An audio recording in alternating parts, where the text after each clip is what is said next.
nós nos colocamos, Senhor Jesus, diante da Sua presença, para que o Senhor venha, Senhor Jesus, cumprir o seu querer, o seu efetuar sobre nossas vidas. Estamos aqui, te agradecemos por todas as coisas.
Nós queremos, Senhor Jesus, sempre ser gratos, agradecidos por tudo que o Senhor fez em nossas vidas, por ter nos revelado a Tua palavra, o Teu Evangelho, por ter nos feito conhecer, Senhor Jesus Cristo, aquilo que ainda muitos não conhecem, Senhor Jesus, mas nós conhecemos.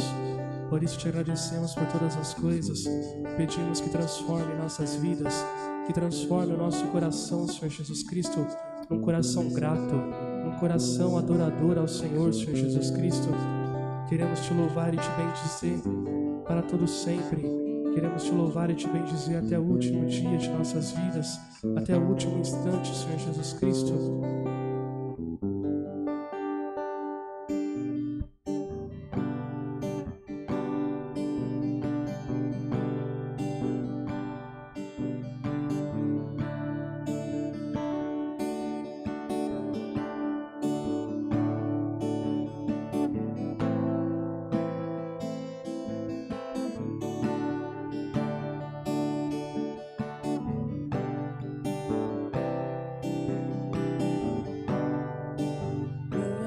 É para ti, Senhor, e o meu louvor também.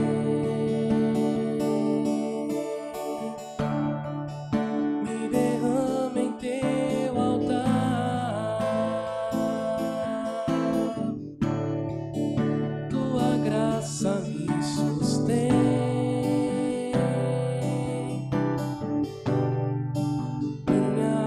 Senti prazer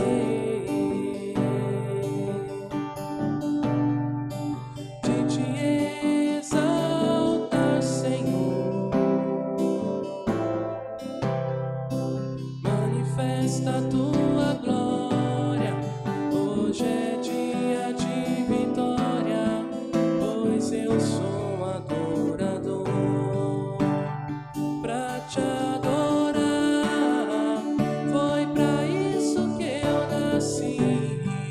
não posso me preocupar com as lutas que a mim vêm. Vou me entregar sem reservas ao Senhor. Só pra Ele vou cantar, pois eu sou adorador.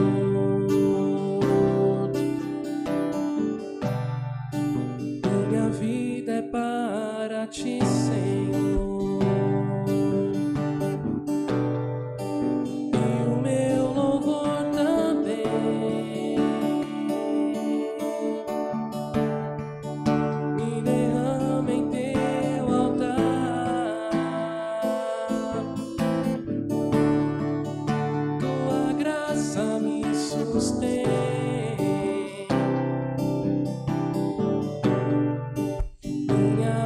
Senti prazer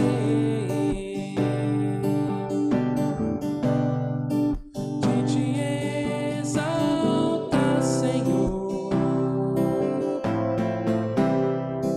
Manifesta a tua glória. Hoje é dia de vitória, pois eu sou adorador.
Seu louvor invade os céus, chega ao trono do Senhor.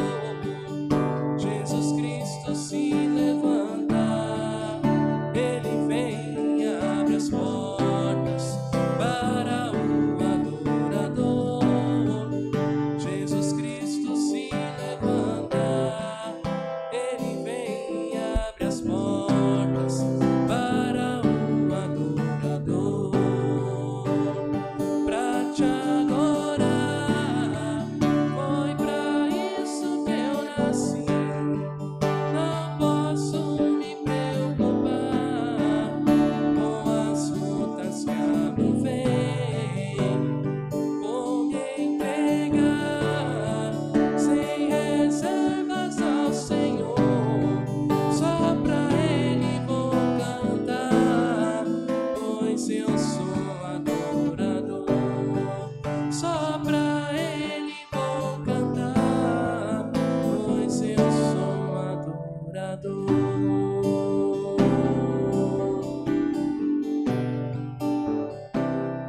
Nós queremos te louvar a cada dia, a cada instante, Senhor Jesus Cristo, até o fim de nossas vidas. Então nos ajuda, Senhor Jesus Cristo.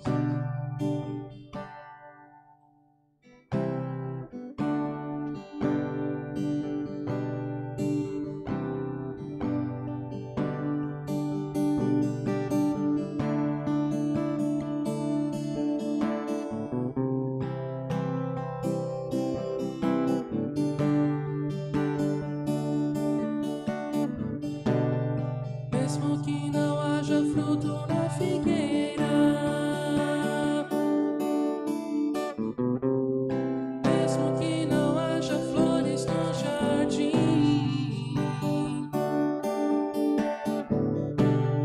até mesmo que a figueira não floresça, nem chuva na terra, nem a erva cresça, há um Deus do céu olhando para mim.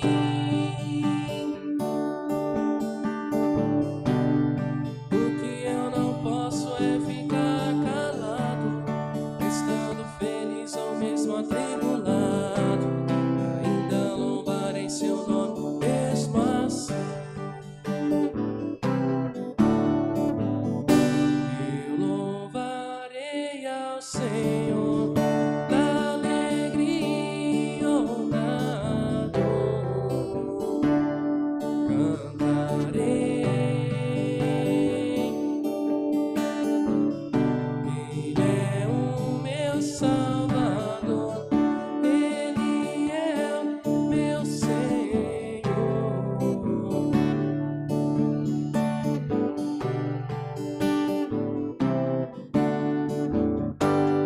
Mesmo que o fruto da figueira minta,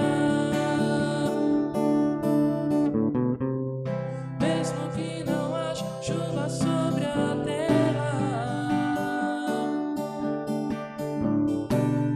mesmo que não haja ovelhas no curral, mesmo que na terra sobrevenha o mal, louvarei a Ele na paz ou na guerra.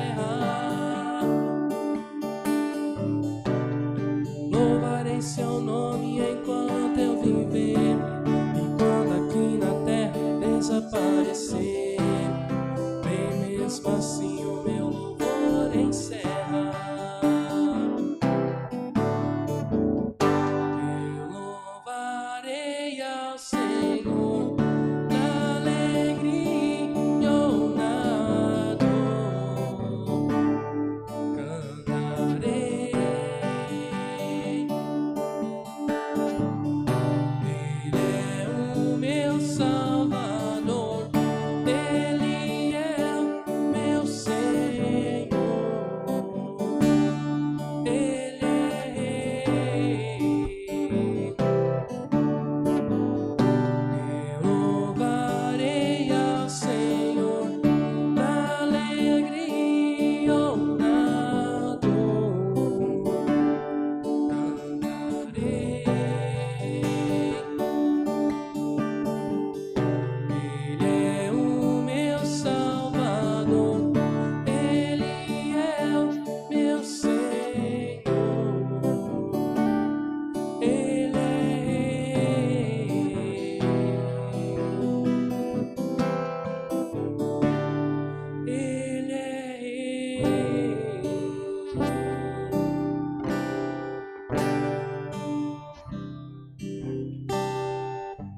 Nós queremos te louvar, Senhor Jesus, em meio à paz, em meio à guerra, em meio às lutas e tribulações, Senhor Jesus Cristo. Nós queremos te bendizer a cada dia, a cada instante, não importando a situação, Senhor Jesus Cristo, que nós te encontramos. Nós queremos te bendizer e te adorar. Queremos estar firmes, Senhor Jesus Cristo, como verdadeiros adoradores.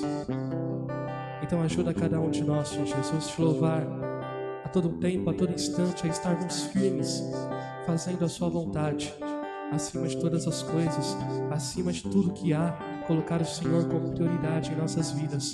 Te agradecemos por todas as coisas, em nome do Pai, do Filho e do Espírito Santo, em nome de Jesus.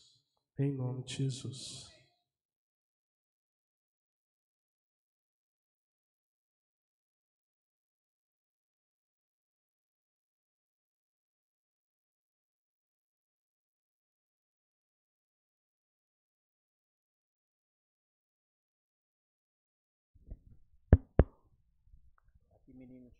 Meninos na frente aí. Vem, bebê, pra cá. Aí. Senhor nosso Deus e Salvador Jesus Cristo. Jesus, é no nome do Senhor Jesus Cristo que nós oramos em favor das crianças. E também em favor do corpo de Cristo, que é a igreja. Graças a Deus. Para Jesus Cristo, com seu poder, com sua graça, abençoar essas vidas. Em nome de Jesus e Espírito Santo de Deus. Para o Senhor Jesus Cristo defender essas crianças de todo o mal. Em nome de Jesus e Espírito Santo. Para Jesus ajudar essas crianças, Jesus Cristo, no crescimento deles, na área espiritual, na escola deles, em nome de Jesus e Espírito Santo. Para o Senhor defender a igreja de Deus de todo o mal. Em nome de Jesus, ajudar nossos familiares, Jesus. Em nome de Jesus Cristo e Espírito Santo de Deus. Te adoramos, Jesus, porque o Senhor é o Deus verdadeiro e a vida eterna. Todos esses louvores foi para Jesus Cristo. Graças a Deus. E Jesus Cristo abençoa a palavra desta noite e o irmão vai ministrar a palavra em nome de Jesus. Amém, crianças?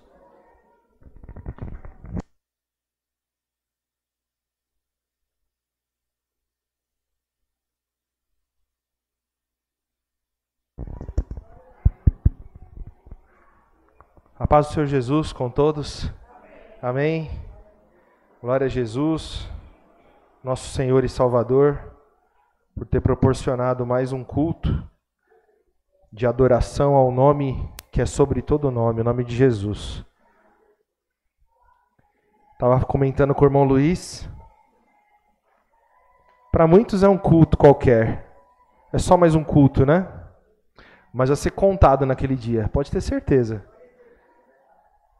Porque a gente enfrentou muitas coisas para estar aqui hoje, né? Houve um desejo que veio de Deus, né? E nos convenceu a desejar estar aqui. Glória a Jesus. Vamos orar a Deus, nosso Deus e Pai, Senhor e Salvador Jesus Cristo. É no nome de Jesus, o nome sobre todo nome, que nos encontramos aqui. Agradecendo, com ações de graças, já oramos, intercedemos uns aos outros, entregamos ao Senhor nossas dificuldades, nossas aflições, e também louvamos ao Senhor. E nessa noite, Senhor Jesus, o nosso louvor proferiu palavras que somente alguém com o Espírito Santo pode fazê-las verdadeiras. E nós cremos, Senhor Jesus, que o Espírito Santo irá fazer dessas palavras do louvor uma verdade em nossas vidas. Nos ajuda, Senhor Jesus, a te adorar, e não importando as condições, as circunstâncias, seja na luta, seja na alegria ou na dor, estejamos sempre firmes na fé, pois o Senhor é firme naquilo que o Senhor nos prometeu e é fiel para cumprir, como o Senhor tem feito até aqui. irá também naquele dia cumprir todas as coisas. A sua promessa não voltará sem cumprimento. Nós cremos nisso, Senhor. Então nos ajuda, faça real, Senhor Jesus, a palavra do louvor na nossa vida. É o que nós pedimos e agradecemos. Fala conosco pela sua palavra. Abençoa o pastor Silvio lá na Vila Santa Rita, os irmãos da localidade. Que todos nós saiamos do culto hoje cheios do poder de Deus, meditando na sua palavra, que possamos aprender mais e mais. É o que pedimos e agradecemos, em nome de Jesus. Amém. Amém, irmãos? Glória a Jesus. Não sei se os irmãos prestaram atenção, o que os irmãos confessaram aí no louvor. Foi algo muito forte, né? Glória a Jesus. O apóstolo Pedro, quando o Senhor Jesus disse o que aconteceria com ele, disse assim: Senhor, eu sou capaz de morrer pelo Senhor, né? Com o Senhor eu vou até o fim. E ele foi mesmo. Tirou a espada, desceu a espada na orelha do soldado romano.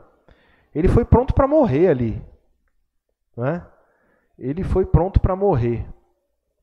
Mas quando o Senhor Jesus disse: não, pode guardar essa espada aí, que não era dessa espada aí que eu estava falando, não.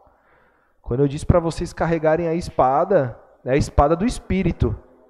Quando eu disse para vocês não levarem alforge, espada, na hora de pregar o Evangelho, né, não se prepararem materialmente para a jornada, né, que eu iria encher vocês do Espírito Santo, e aqui eu disse para vocês, olha, leva espada, mas a espada do Espírito, né? Guarda essa espada aí. Quem usar da espada vai morrer a espada. E sem dúvida nenhuma, o povo de Israel estava ali subjugado pelos romanos.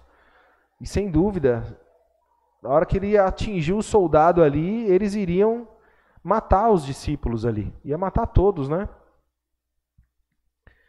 E quando o Senhor Jesus disse para ele, não é desse jeito, teria que ser pelas armas da nossa milícia, que são espirituais, né? E ele não estava preparado. Quando o Senhor Jesus chamou ele para orar, quando o Senhor Jesus disse assim, velai comigo, porque o espírito está pronto, mas a carne é fraca. Eles não tiveram forças, eles dormiram, o Senhor Jesus ainda avisou mais de uma vez, mas eles continuaram dormindo. E na hora da aflição, eles se dispersaram, foi cada um para um lado, né? E o Senhor Jesus avisou muitas vezes, olha, isso vai acontecer, eu vou ser levantado, eu vou ser morto, eu vou ser entregue, né? Glória a Jesus. E todas essas coisas, elas servem para nós como uma figura. Por quê? Porque nos dias de hoje também acontece assim, não é? A gente muitas vezes se esquece de se revestir, de buscar o que é do céu, fortalecendo o nosso entendimento, aumentando a nossa fé para o dia da aflição, né? Eu falei para vocês abrirem Tiago? Tiago, capítulo 1. Glória a Jesus. E o Senhor Jesus foi entregue, né? Foi traído. O apóstolo Pedro o negou por 3 vezes. E quando o galo cantou, ele percebeu o que ele tinha feito, né? Chorou, se arrependeu. O Senhor Jesus, que trouxe a verdade, deu mais uma oportunidade para ele, fez ele confessar, tu me amas, Pedro? E ele confessou por 3 vezes, tu sabes que eu te amo, Senhor. Mas ele disse, apacenta as minhas ovelhas, né? Glória a Jesus. Então, a graça é maravilhosa, mas nós não devemos abusar da graça, da misericórdia, e devemos ser sempre atentos, perseverantes, obedientes. Glória a Jesus. Em Tiago, irmãos, vamos ler a partir do verso 2. Capítulo 1 de Tiago, verso 2. Meus irmãos, tende grande alegria quando enfrentares várias... Eita, tá fácil, né? Então a gente já louvou isso aqui, né? Não importa, eu vou louvar, eu vou engrandecer, não é isso? Tende grande alegria quando enfrentares várias tentações, sabendo que a prova da vossa fé opera a paciência. Tenha, porém, a paciência a sua obra perfeita, para que sejais perfeitos e completos, sem faltar em coisa alguma. Tá vendo que coisa? Então, paciência. A obra perfeita. Tenha, porém, a paciência a sua obra perfeita, para que sejais perfeitos e completos, sem faltar coisa alguma. Então a gente só adquire paciência através da tentação, da dificuldade, da prova, da luta. Quando a gente persevera nas coisas espirituais, na obediência à palavra, automaticamente a gente exercita a paciência. A gente vai aprendendo a ser paciente. E isso vai nos transformando perfeitos e completos, sem faltar em coisa alguma. Né? Verso 5. E se algum de vós tem falta de sabedoria, peça a Deus, que a todos dá liberalmente, e não lance em rosto, e ser-lhe-á. E é exatamente isso. Você pode pedir, Senhor, eu não entendo a sua palavra. Senhor, eu entendo a sua palavra, mas eu não consigo pôr em prática. Porque a sua palavra diz que eu tenho que ser paciente, e eu não paro de murmurar, eu não paro de reclamar. Eu sou parece um saco vazio, né? Eu fico só reclamando. Quando eu vi, eu já murmurei, e eu estou triste por isso. Porque eu nem pareço cristão, às vezes, de tanto que eu reclamo. Então pede, e Ele dará liberalmente, e não vai te lançar em rosto. Então a palavra hoje não está lançando em rosto, está te fazendo entender que você tem essa liberdade de confessar para Ele, Senhor, eu preciso de sabedoria, eu preciso de entendimento, porque eu não tenho. Né? Verso 6, peça, porém, com fé, em nada duvidando, porque o que duvida é semelhante à onda do mar, que é levada pelo vento, e lançada de uma para outra. Então, você pode pedir, mas no fundinho você pensa assim, mas eu vou pedir porque o irmão ensinou que tem que pedir, mas eu nasci assim, vou morrer assim, porque eu sou desse jeito mesmo. Meu pai era assim, meu avô era assim, né? Lá é tudo italiano, gritalão, então você vai dando desculpa, né? Mas a verdade, você foi adotado, né? Você era de uma família, você morreu para esse mundo, e o pai te adotou, te chamou de filho, e agora você anda segundo as regras daquela casa, né? Quando você estava largado, né, porque o Deus desse século te abandonou, o Deus desse século, o pai da ira, né, te entregou às tentações, e aí você aprendeu a viver, a se defender, não é assim que acontece? Pode ver, se a gente pegar a figura do mundo, as crianças marginalizadas, os jovens que viveram em lares desestruturados, com um pai cachaceiro, com uma mãe negligente, normalmente são crianças difíceis, né? São difíceis demais de lidar, se enfiam nas drogas, no mundo do crime. De cada 10 palavras, 9 é palavrão e uma tem erro de português, né? Então, quando essa criança ela é resgatada, ela vai ser tratada com a obediência da casa que a vai receber, né? Então é assim, então a gente tem que entender isso aí. Então a gente tem que entender, não, agora é segundo o meu pai espiritual, né? O pai das luzes. Glória a Jesus. Então tem que ter fé. Não pense tal homem que receberá do Senhor alguma coisa. Verso 8. O homem de ânimo dobre é inconstante em todos os seus caminhos, mas glorie-se o irmão abatido na sua exaltação, e o rico em seu abatimento, porque ele passará como a flor da erva. Aqui ele está dizendo, né? O homem de ânimo dobre É o ânimo que um dia está animado, está feliz da vida, está cheio de disposição, e no outro dia já está reclamando, já está dizendo que não dá certo, que não vale a pena, né? Então é inconstante. Então a gente não pode ser inconstante no nosso caminho. O que é ser inconstante? Um dia está animado, no outro está desanimado. Então o louvor disse isso. O louvor disse, na paz, na alegria, eu dou glória. Não é? Eu exalto, eu te sigo. Mas na aflição eu também. Né? Então a gente confessou isso aqui no louvor. E eu não combinei com o cooperador Vitor, né? Glória a Jesus. O louvor, ele falou já abertamente. E a gente confessou essas coisas. E é muito bom, porque é o Espírito Santo falando com a igreja, não é? Então ele diz que o abatido deve se gloriar na sua exaltação. E o rico deve se gloriar no seu abatimento. Então isso é racional. Isso não é sentimento. Então, quando o abatido ele é exaltado, ele glorifica a Deus.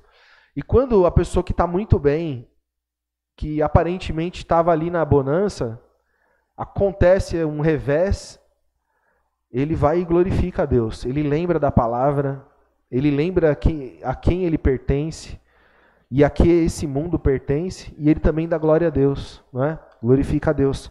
É racional. Aí ele vai dizer, verso 11, porque sai o sol com ardor, e a erva seca, e a sua flor cai, e a formosa aparência do seu aspecto perece. Assim se murchará também o rico em seus caminhos.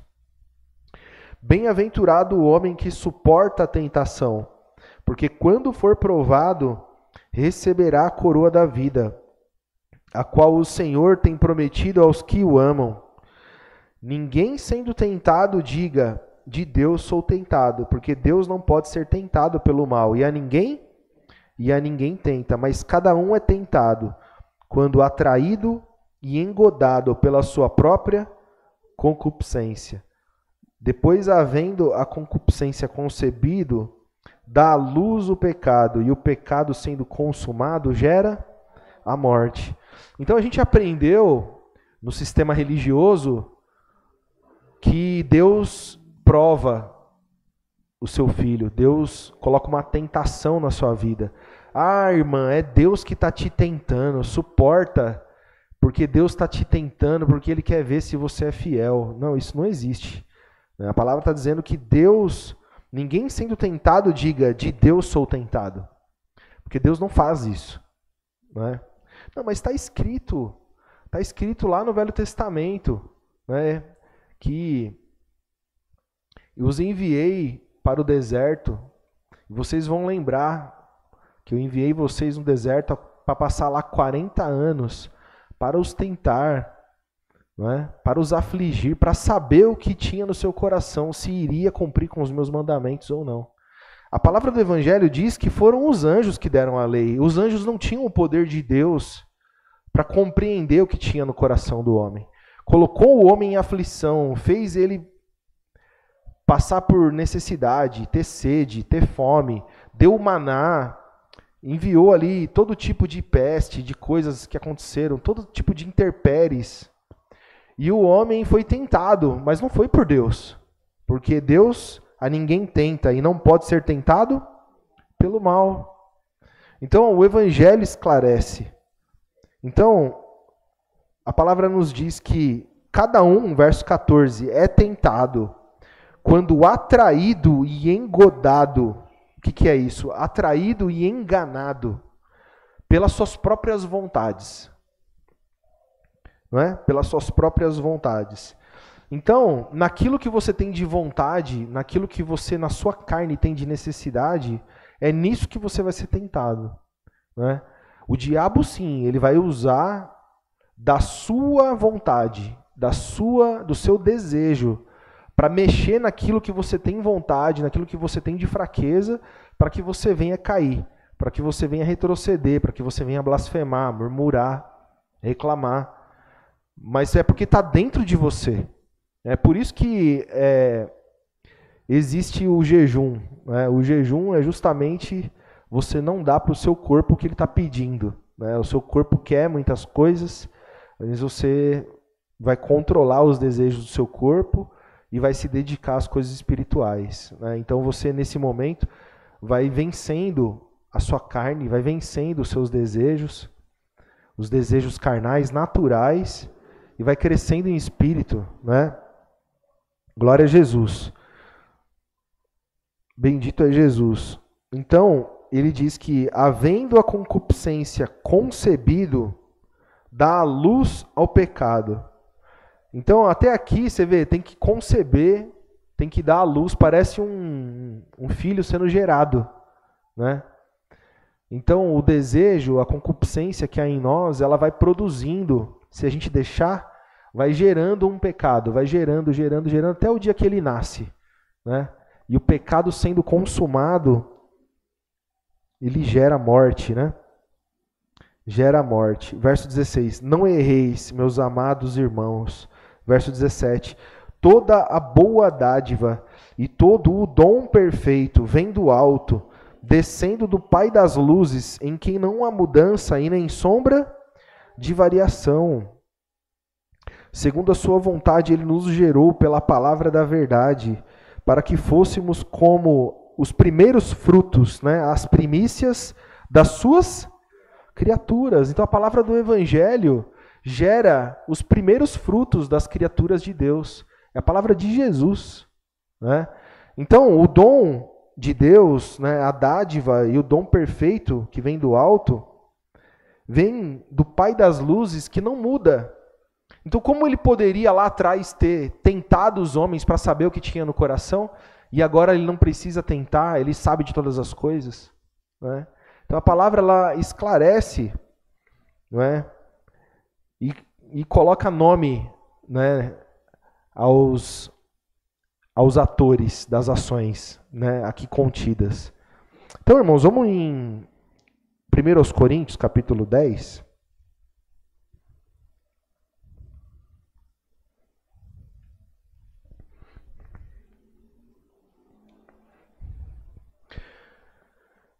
Capítulo 10, verso 1.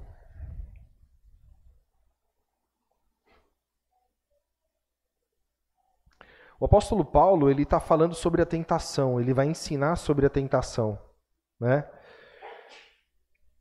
E ele vai usar, na verdade, esse texto, se a gente observar o capítulo 10 todinho, a gente vai perceber que a intenção toda desse capítulo 10 aqui é ensinar a igreja a fugir da idolatria.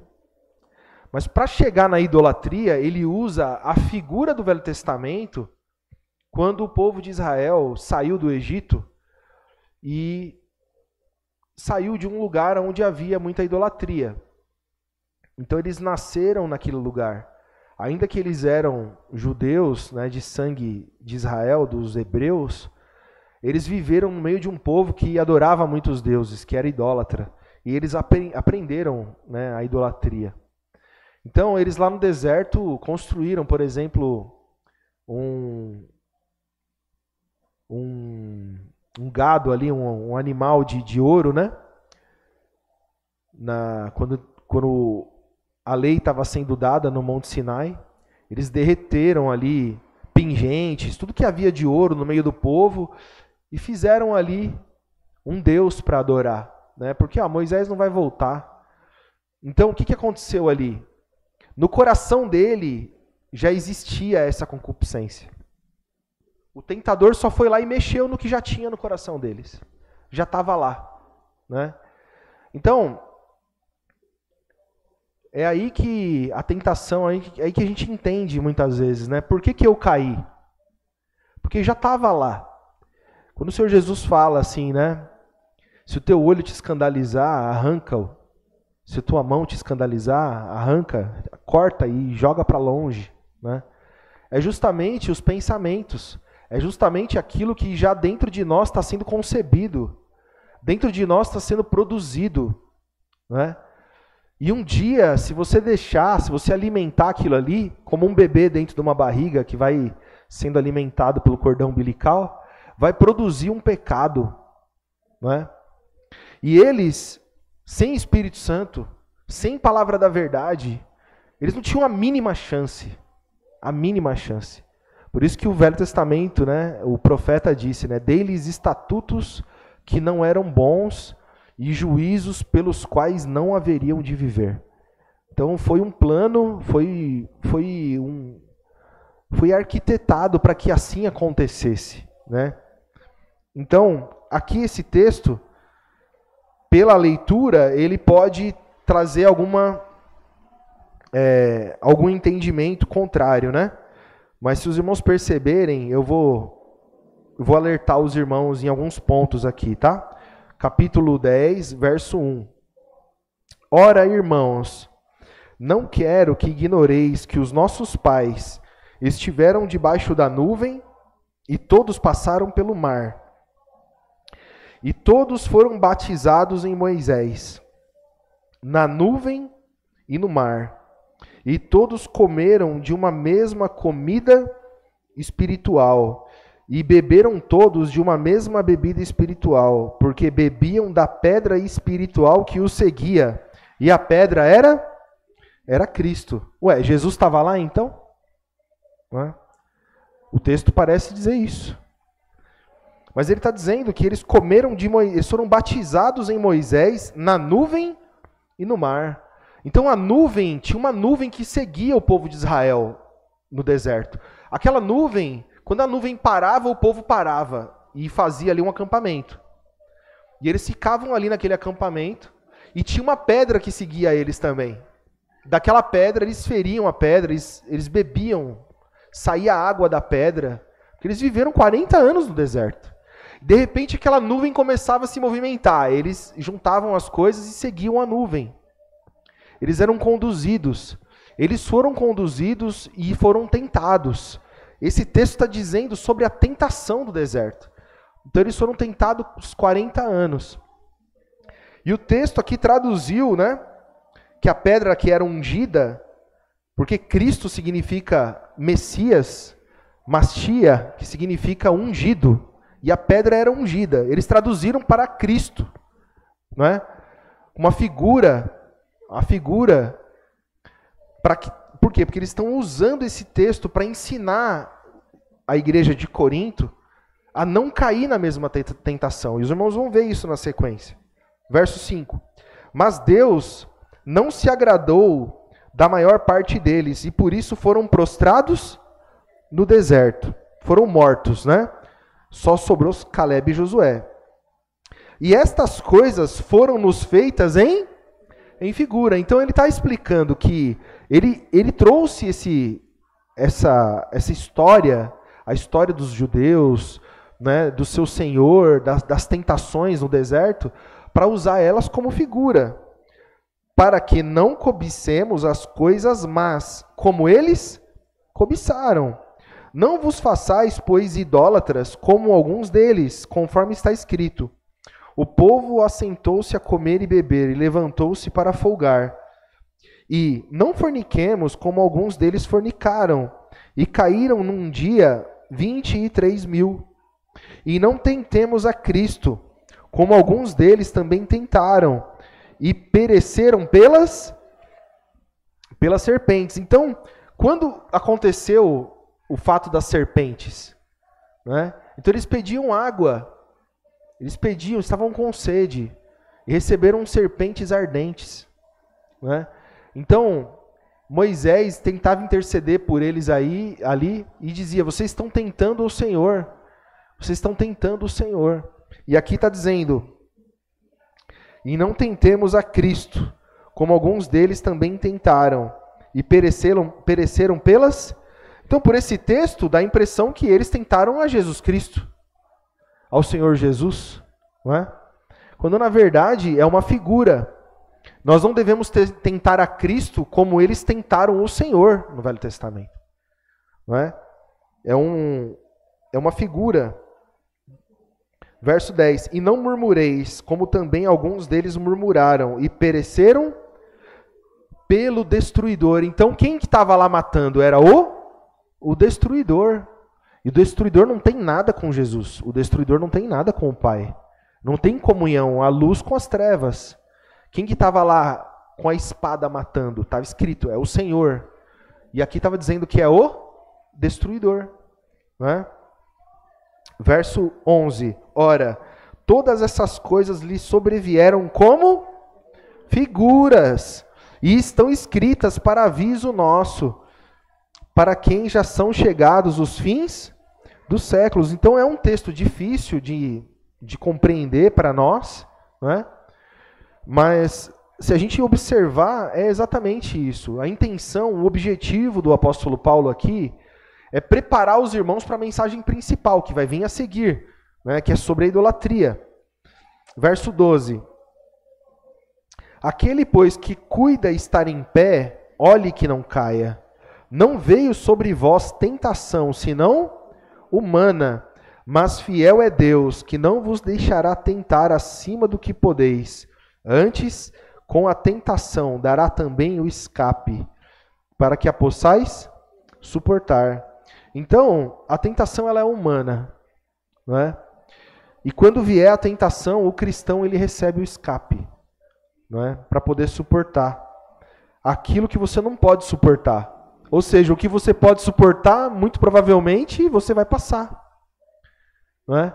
Muitas vezes você vai ficar sendo tentado por alguma tribulação, uma enfermidade, algo que é uma tentação para você. Você sabia que uma coisa que é tentação para você, para o outro, pode não ser uma tentação? Né? Por que Pedro foi tentado? Pedro foi tentado porque ele não queria abandonar Jesus. Foi uma luta para ele permanecer com Jesus. Ainda que ele negou o Senhor Jesus na última hora, mas ele continuou ali. Ele ficou tentado, ele ficou atribulado. Se fosse alguém sem fé, ele daria a mínima para aquilo. Não seria tentação para ele. Para negar Jesus ali, tranquilo, não é tentação nenhuma. Né? Então a tentação, não é? Ela é para um e para o outro ela pode não ser. As pessoas são tentadas de formas diferentes. E o diabo ele fica ao derredor, bramando como leão, né, buscando o quê? Encontrar em nós. Então às vezes a gente fica abrindo a boca e declarando, né? Ah, isso aqui eu não suporto. Ah, isso aqui se acontecer na minha vida eu não vou aguentar. Não faça isso.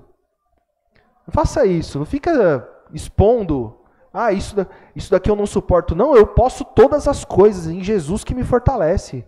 Eu posso todas as coisas. O que vier sobre a minha vida, eu vou passar e vou vencer. Se eu não tiver força para vencer, a palavra me diz que Ele não me deixará tentar acima do que eu não possa suportar. Ele vai me dar o escape. E acabou. Né? Então, o que sai da nossa boca, muitas vezes, entra no nosso coração até. Na verdade, procede do coração, né? Procede do coração. Mas você fica pregando algo para você e não pode ser assim. Eu posso tudo em Cristo que me fortalece. Isso eu tenho que confessar. Isso eu tenho que repetir. Eu posso tudo. Glória a Jesus. Verso 14. Portanto, meus amados, fugi da... Então aqui, venha agora onde ele quer chegar. Então o povo lá no deserto murmurou, o povo lá no deserto reclamou de Deus, o povo lá no deserto fornicou, praticou idolatria. Não é? Não sejam como eles, não façam como eles fizeram. A tentação virá sobre a vida de vocês, mas o Espírito Santo vai ser o escape. O Espírito Santo vai ajudar e vocês vão passar, vocês vão vencer. Né? E aqui ele vai falar da idolatria. Fugir da idolatria. Falo como a entendidos, julgai vós mesmos o que digo. Porventura, o cálice de bênção que abençoamos não é a comunhão do sangue de Cristo? O pão que partimos não é porventura a comunhão do corpo de Cristo? Porque nós, sendo muitos, somos um só pão e um só corpo, porque todos participamos do mesmo pão. Vede a Israel segundo a carne. Os que comem os sacrifícios não são porventura participantes do altar? Mas que digo? Que o ídolo é alguma coisa? Ou que o sacrificado ao ídolo é alguma coisa? Antes digo que as coisas que os gentios sacrificam, as sacrificam aos demônios e não a Deus. E não quero que sejais participantes com... Então ele está dizendo assim, se vocês participam do corpo de Cristo, o pão que partimos, que é o corpo de Cristo, se vocês bebem do sangue de Cristo, que é o vinho que nós partimos, que nós dividimos, como que vocês também vão fazer parte de uma mesa que sacrifica aos demônios? Então não participem disso. Ele está dizendo, não façam parte disso, porque vocês são membros uns dos outros. Não se contaminem com a idolatria dos outros. Não se contaminem com o pecado dos outros. Né? Então é o que ele está dizendo, ele está ensinando isso. Verso 20. Antes digo que as coisas que os gentios sacrificam, as sacrificam aos demônios e não a Deus. E não quero que sejais participantes com os demônios. Não podeis beber o cálice do Senhor e o cálice dos demônios. Não podeis ser participantes da mesa do Senhor e da mesa dos demônios. Ou irritaremos ao Senhor? Somos nós mais fortes do que Ele? Todas as coisas me são lícitas, mas nem todas as coisas me convêm. Todas as coisas me são lícitas, mas nem todas as coisas edificam. Ninguém busque o proveito próprio, antes cada um o que é de outro. Então, se a gente parar a leitura aqui, a gente pode entender assim, então agora eu vou andar vigilante, eu não vou comer nada que foi sacrificado aos ídolos. Né? Quando eu era criança, eu gostava de ir numa quermesse que tinha lá perto da... Não era perto não, era longe, era até que longe, mas eu ia a pé lá, porque era uma época de frio, aí tinha lá uns salgados gostosos que vendia lá, né? E aí eu aprendi lá na igreja que eu não pode, não faça isso, não pode. Por quê? Porque aquilo ali é sacrificado aos santos lá da igreja católica. Aquilo ali é uma oferta, é uma coisa que foi consagrada, né? Não faça isso.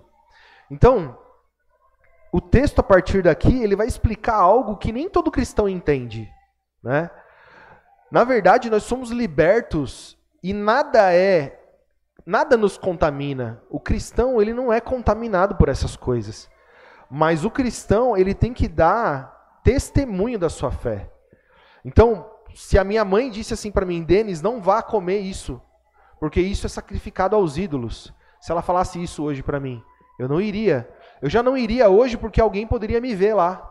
Né? Falar, o irmão Denis tá comendo na quermesse. Esses dias eu estava indo para São Paulo e teve bem pertinho lá, um lugar até estranho, eu nunca imaginei que tivesse. Eu vi aquele monte de barraco, o pessoal vendendo aqueles negócios. Eu fui tentado ali, fiquei com vontade de comprar um pastel ali, né, um negócio para comer, né? Sou gordo, né? Gordice. Mas na hora eu já pensei, não, vai passar um irmão aqui, vai me ver aqui. Foi por isso, não é porque o que eu fosse comer ali ia fazer algum mal para mim, né? Para minha carne. Não. Os irmãos vão ver isso no texto, tá? Olha só, verso 25. Comei de tudo quanto se vende no açougue, sem perguntar nada, por causa da consciência. Então, se você vai no açougue, você não vai perguntar assim, ô fulano, essa galinha aí, você sabe se verter o sangue dela ou destroncar o pescoço? Eu falo, rapaz, eu comprei um caminhão dessa galinha aqui, veio da granja, eu vou saber como é que foi? Não faço ideia, né? Não tem como. Então você come sem perguntar, né? Verso 26. Porque a terra é do Senhor e toda a sua plenitude. E, se algum dos infiéis vos convidar e quiser dizer, comei de tudo o que puser diante de vós, sem nada perguntar, por causa da... Então, eu já tive entendimento na religião que eu pertencia, para ficar atento. Olha, você vai na casa de alguém que não é cristão, olha, se você tiver dúvida que é uma carne sufocada, nem come. Né? Eu ouvi até um testemunho uma vez, que uma família visitou uns parentes distante, e aí na casa dos parentes lá, eles fizeram a comida, e na hora que estava para servir a comida, eles morrendo de fome, ele falou, você acredita que esse bichinho aqui foi atropelado? E a gente não ia deixar ele lá, né? Pegamos e fizemos aí, ó, e que carne boa. E eles não puderam comer. Estavam na casa de gente que não tinha entendimento. Então, se eles tivessem entendimento da palavra, não teria problema nenhum. Né? Mas a consciência deles acusou. Então, se o outro comesse, um ia ficar escandalizado com o outro. Então, ninguém comeu. E aí foi uma situação bastante constrangedora, com certeza. Né? Então, ele diz assim, por causa da consciência, verso 28, mas se alguém vos disser, isso foi sacrificado aos ídolos, não comais, por causa daquele que vos advertiu e por causa da consciência, porque a terra é do Senhor e toda a sua plenitude. Digo, porém, a consciência não a tua, mas a do outro, pois, porque há de a minha liberdade ser julgada pela consciência de outro, e se eu com graça participo, porque eu sou blasfemado naquilo que dou graças? Portanto, quer comais, quer bebais, ou façais qualquer coisa, fazei tudo para a glória de Deus. Portai-vos de modo que não deis escândalo nem aos judeus, nem aos gregos, nem à igreja de Deus. Como também eu, em tudo agrado a todos, não buscando o meu próprio proveito, mas o de muitos, para que assim se possam salvar.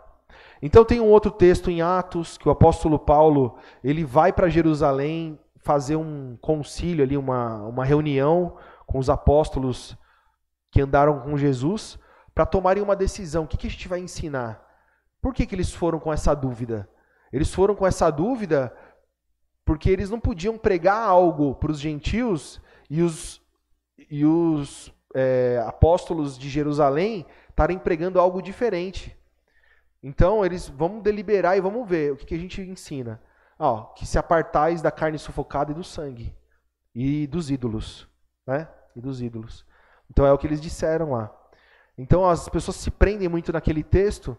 E, na verdade, quando a gente entende o contexto do evangelho, é por causa da consciência do outro. E eu não estou dizendo aqui que está liberado idolatrar ídolos, demônios, não é isso. É o alimento sacrificado a eles. Né? Então, a gente não tem essa preocupação. Né? Então, nós temos que ter confiança que nós somos libertos, que maior é o que está em nós do que o que está no mundo. Né? Maior o que está em nós do que o que está no mundo. Então, não tem carne consagrada a demônios que se um dia você comer num restaurante à la carte ou self-service e que mataram o animal lá e não verteram, não vai ter nada disso, né? Não vai ter nada disso.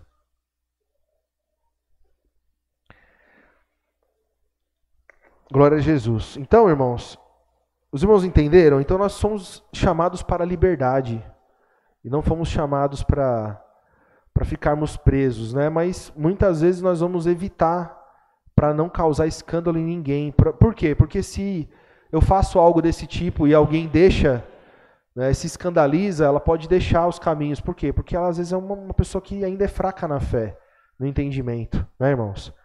Glória a Jesus. Então, irmãos, voltando a falar sobre as tentações, nós temos uns 10 minutos ainda. Vamos ler 2 aos Coríntios, vai. Vamos aqui em Coríntios já.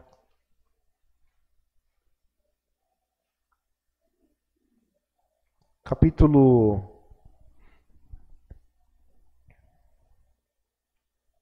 1, verso 3.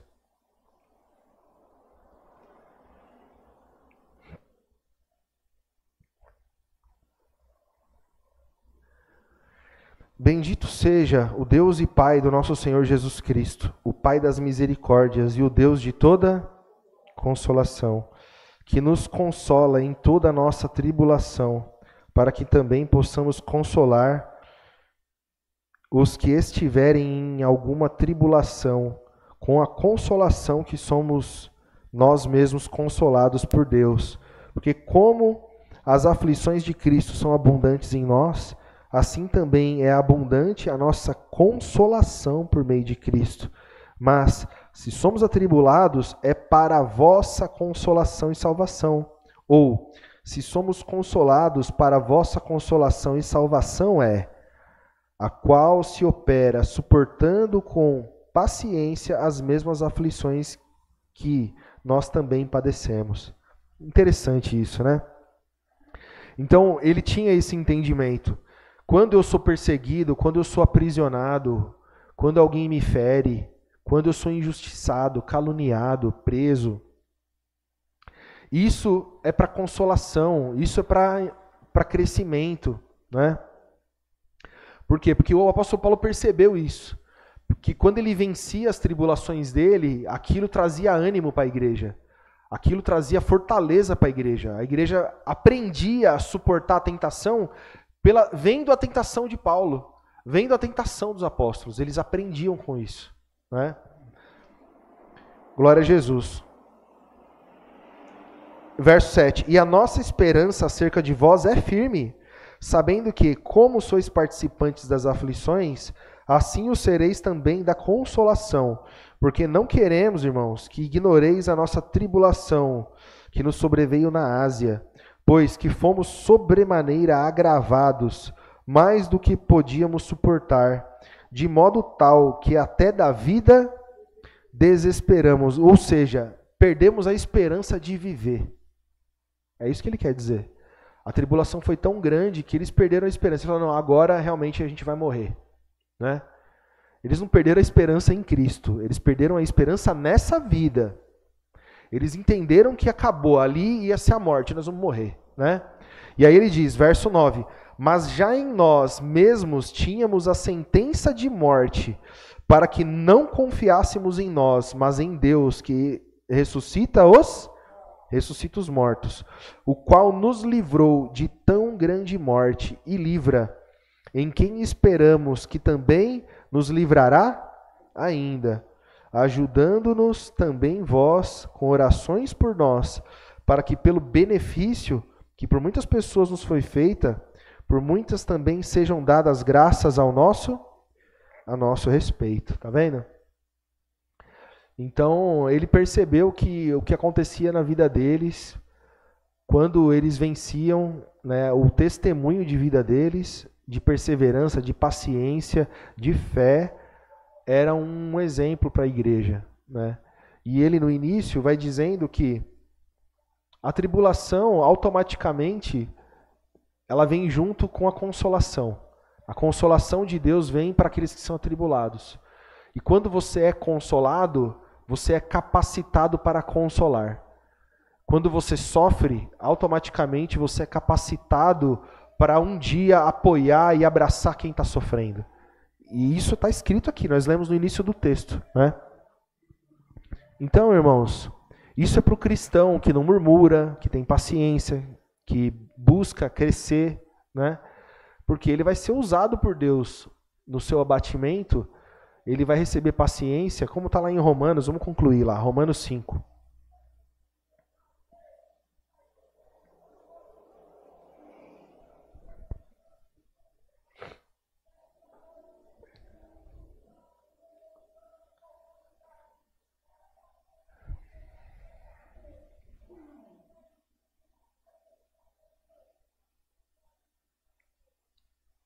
Verso 1. Romanos capítulo 5, verso 1. Os irmãos estão procurando ainda, eu vou esperar.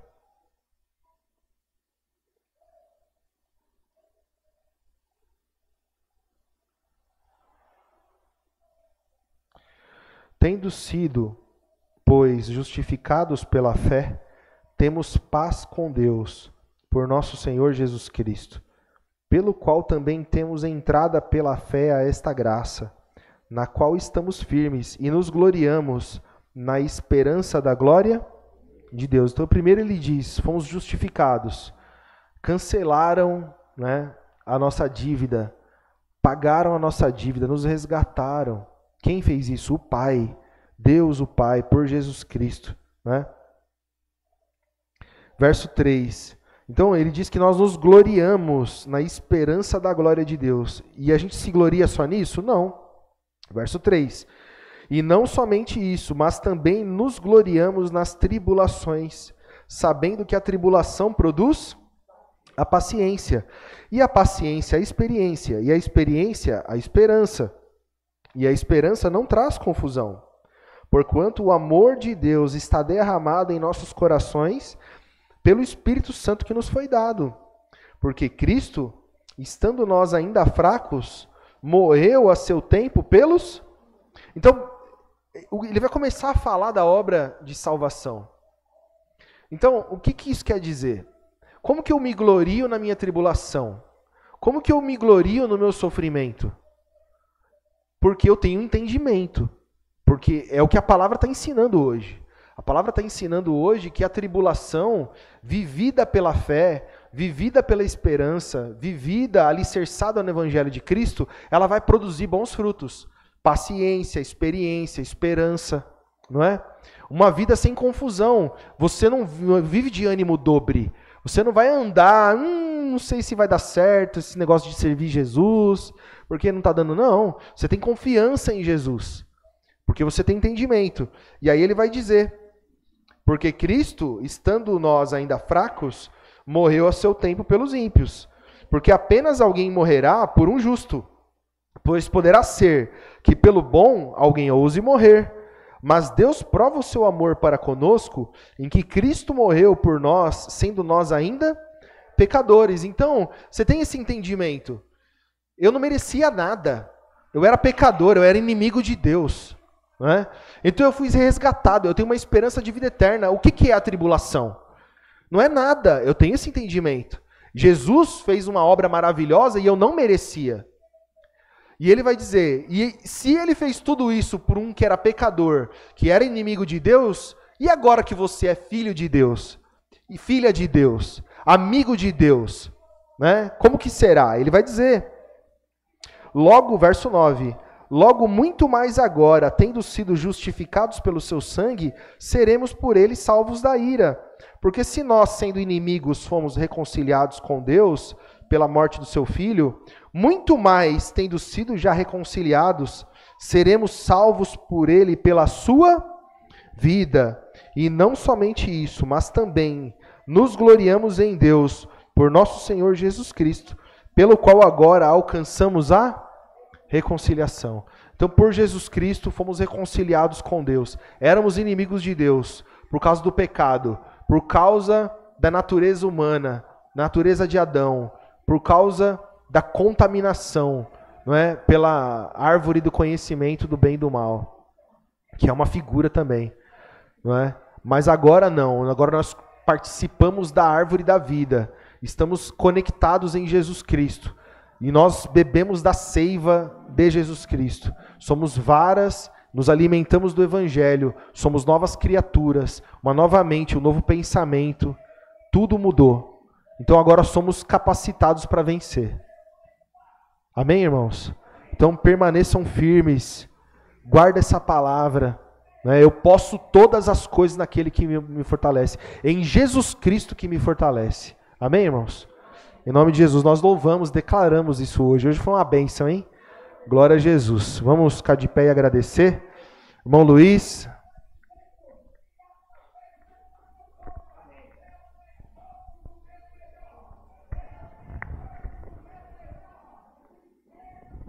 Senhor nosso Deus, Jesus Cristo, te agradecemos, Senhor Jesus Cristo, por este culto, por essa palavra, pela comunhão uns com os outros e também com o Espírito Santo de Deus vivo. Graças a Deus te agradecemos, Jesus Cristo, em nome de Jesus, pela vida de cada um de nós que estamos aqui, nossos irmãos que estão na igreja do Jardim Santa Rita. Nós te pedimos a sua bênção para todos nós, em nome de nosso Senhor e Salvador Jesus Cristo. Pedimos a Jesus a sua companhia para a nossa casa, em nome de nosso Senhor e Salvador Jesus Cristo. Obrigado, Jesus, por mais um dia, em nome de nosso Senhor e Salvador Jesus Cristo.